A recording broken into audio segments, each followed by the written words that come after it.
Oke, satu lagi ya. Iya. Iya. Iya. Ini dia bilang udah yes gitu kan. Iya, iya, yes.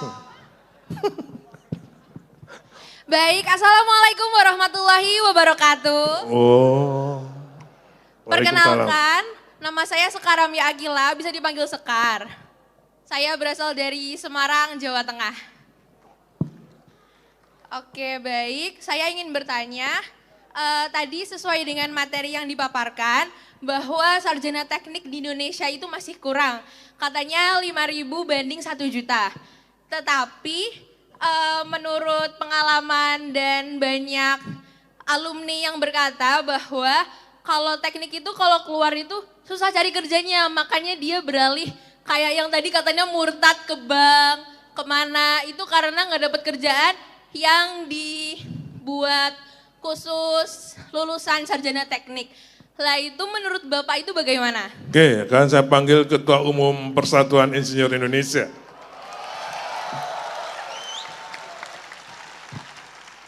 Bener nggak itu Pak? Enggak betul. Enggak betul. Ya. Jangan hanya berbicara sekarang, tadi Pak Menteri berbicara masa depan. Ya. Tadi Pak Menteri menyampaikan masa depan, misal kita berbicara energi baru terbarukan. Butuh insinyur enggak? Butuh. Kita berbicara digitalisasi, butuh insinyur enggak? Butuh. Kita ada climate change, perlu infrastruktur yang tahan terhadap bencana, perlu insinyur enggak? Pasti ya butuh Pak. Nah, jadi gitu jawabannya. Apalagi PII sekarang ya mempunyai cabang-cabang di banyak luar negeri. Insinyur-insinyur kita banyak dipakai di perminyakan, misalnya di Arab, bahkan di Malaysia dan juga di Australia untuk tambang. Jadi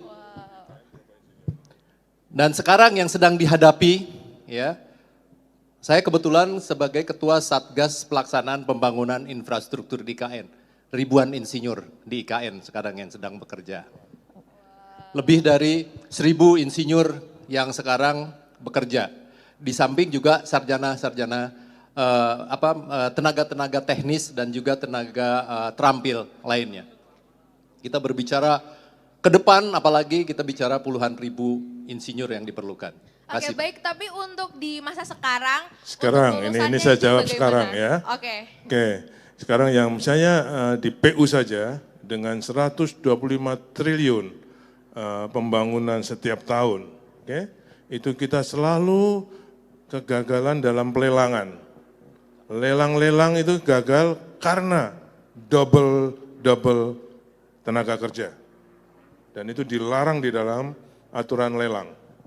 Baik sebagai pengawas konsultan maupun sebagai kontraktor. Untuk itu saya panggil nih, Insinyur Pasek.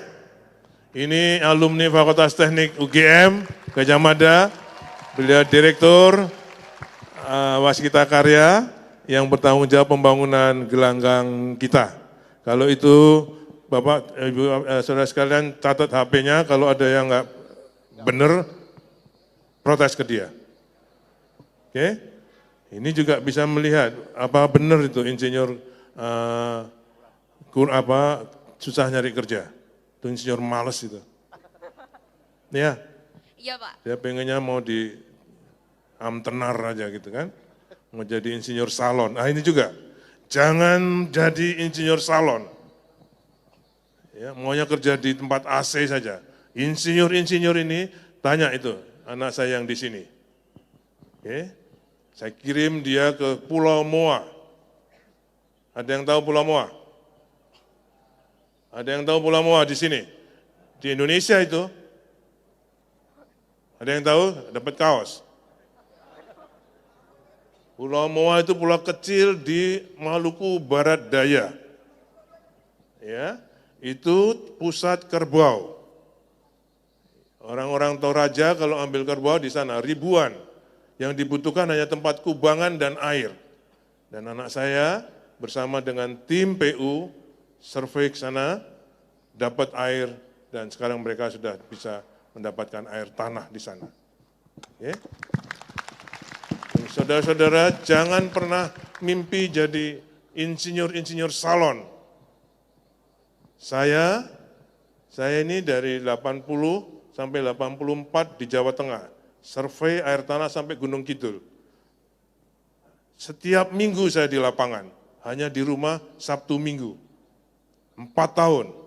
Kemudian saya dipindah ke NTT, untuk proyek air juga. Ya.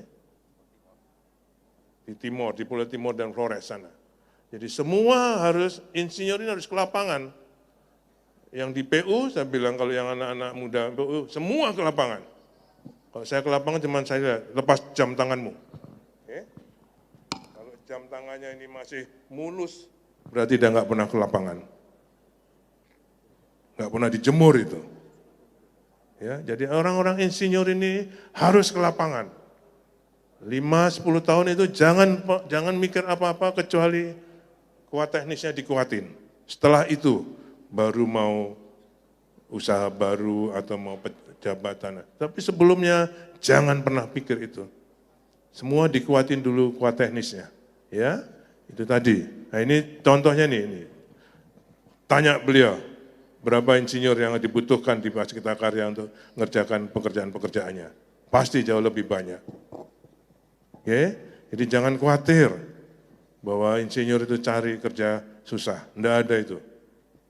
Enggak ada, kecuali kalau mau pengen jadi kaya, susah itu. Insinyur harus menjadi engineer yang benar. Kaya itu hanya Allah yang tahu, rezeki. Oke? Tapi kita upaya dengan kerja. Oke, baik, terima kasih Bapak Basuki. Terima kasih atas sanjungannya. Nih, Bos.